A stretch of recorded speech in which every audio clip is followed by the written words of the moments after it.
let us go and talk to Craig Stobo, who usually gives us a political, economic, but particularly a economic, financial perspective of the week that's been, of the week that was, the issues that are important. And he joins us now. Craig, lovely to talk to you. I haven't talked to you such a long time. Yes. Hello, Michael. How are you? Yeah, it's been a couple of weeks, hasn't it? Some logistics issues last week, and I think you're at council meetings the other week, so good to hear from you. You too.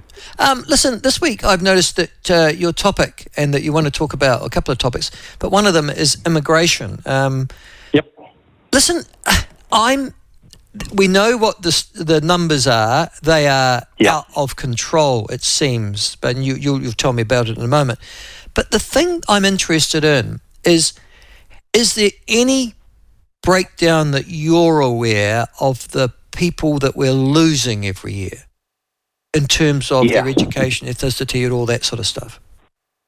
Yeah, so the June numbers have come out for provisional stats on this, and it's the same sort of theme, 204,000 people coming in, 131,000 going out, so net about 70,000 over the last year, new migrants, which is about 1.5% of the population. So it's a big number as a percentage. But it got me thinking about your very question. Of course, you might remember that we don't have, those departure cards anymore. So it's a bit hard to see who's leaving, to your question. We do get good data on people that are coming in, the Filipinos, the Indians, the Chinese, etc. But the thing that we're all sort of thinking, and you certainly challenged me on this as well, are we gaining expertise relative to losing expertise, particularly to the Kiwis going to Australia? As it happens, the New Zealand Initiative has done a great report on the brain drain issue, and it might surprise you, and it might cause you to step back and think a little bit harder about what's actually going on. So in their analysis, using data from Australia in particular and New Zealand, basically the census data, to look at relative qualifications. In Australia, 20% of New Zealanders in Australia have a bachelor's degree, and that's a kind of one way of thinking about relative expertise. It's not the only one, but it's a good way of finding out something about the quality of education of Kiwis in Australia. But 26% of Aussies have a bachelor's degree. So they are more highly qualified than we are. And you look at the New Zealand census data, to think about it in reverse for the same year, 30% of non-residents in the census data have a bachelor's degree. Only 29% of New Zealanders born here have a bachelor's degree. So my argument, or rather the New Zealand Initiative's argument, and you should get Bryce Wilkinson on to talk about this, using that methodology, you could argue that we are gaining more skilled migrants than we're losing relatively. And that's a great thing. And you get them coming in through their standard visa and work business visas. So Muldoon's quip about, Australia and New Zealand are benefiting both from the migrants leaving New Zealand to go to Australia is now possibly wrong. And so you say to yourself, well, why is that? And what are the implications of that? And I was sort of tangentially thinking about the coalition agreement's willingness to consider a third medical school in the Waikato. And you might argue that why do we build another medical school in the Waikato when we have this access to skilled migrants from overseas? Why don't we allow those qualified doctors and nurses to come in, pass some sort of relevant test that confirms that if you're educated in the UK, you're probably going to be okay as a doctor in New Zealand, rather than train more doctors at a very expensive third facility in the Waikato? There is some constraint to that, of course. There's an unusual organisation called Universities New Zealand, which is a representation of the 8 vice-chancellors, and they meet 6 times a year. And one of their things that they do as a group is to contribute to sector-wide approach to government policy and discussion and collaboration. Now, it's hard for me to understand why Auckland and Otago medical schools would ever agree in that situation to a third medical school.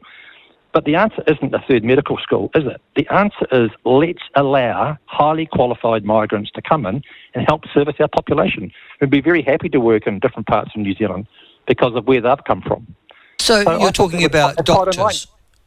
Yeah, or I used to use the medical school as an example of very expensive local training when we've already got capacity to train some Kiwis. Okay, but Craig, don't we already do that? Don't we put out, I mean, my DHB, when I was on the DHB, we used to advertise internationally for clinicians and specialists. I assume that New Zealand's been doing that forever. But there must be a finite number of them out there. They've got portable skills. They can go to countries that pay them much more than New Zealand does in the medical system. So even if we had a much more active immigration policy, you're saying, to try and attract skilled health personnel, we wouldn't still have enough, would we?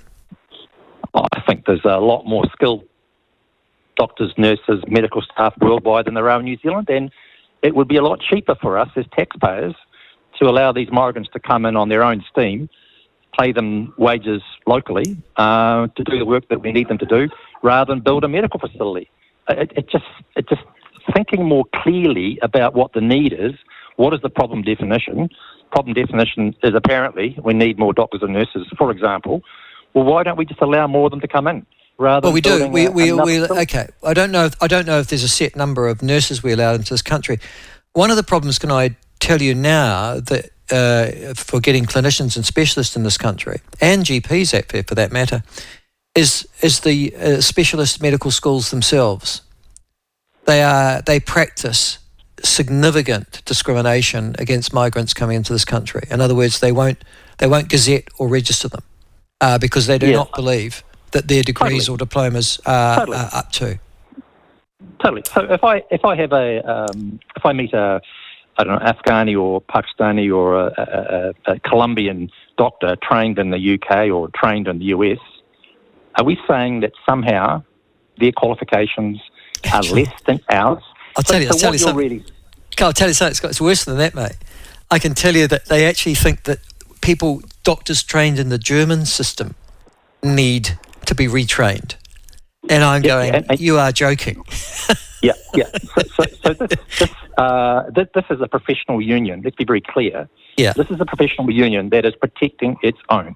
Correct. And I'm not sure that in the current environment we're in, we should no longer accept that.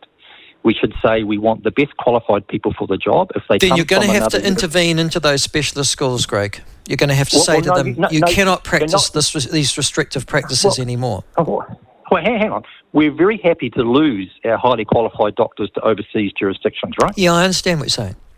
Yeah. Yeah. So you can't have it all. You can't sort of say we want this country for ourselves and we want the right to travel overseas and practice in Germany or practice in the UK.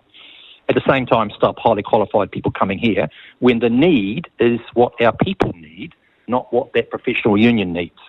Well, but there's also the other mystery to me, Craig. You're the taumata of the Otago Business School, for example. They've got a medical school. How can we be spending, I don't know what it costs, it's over $100,000 a year to train a med student in this country. How can we, as taxpayers, be investing that person who then pisses off? Yes, well, there's always a raging argument around whether we should bond people for a certain period of time. We certainly require... it's just common sense to me, for God's sake. I know. And sometimes we require these highly qualified people to work in different parts of New Zealand as part of their 5-6 year course to try and distribute their skills around the country. That's kind of helpful. But the major point is we have a public cost and a very much a private benefit happening here. Absolutely. And I'm not clearly just considering people from medical school. It's a more broader issue than that. But what I'm trying to stimulate discussion on is the answer to a labour shortage isn't necessarily building more schools in New Zealand. The answer may be allowing more skilled migrants to come in, as they already are from the stats, and allowing them to solve problems for us.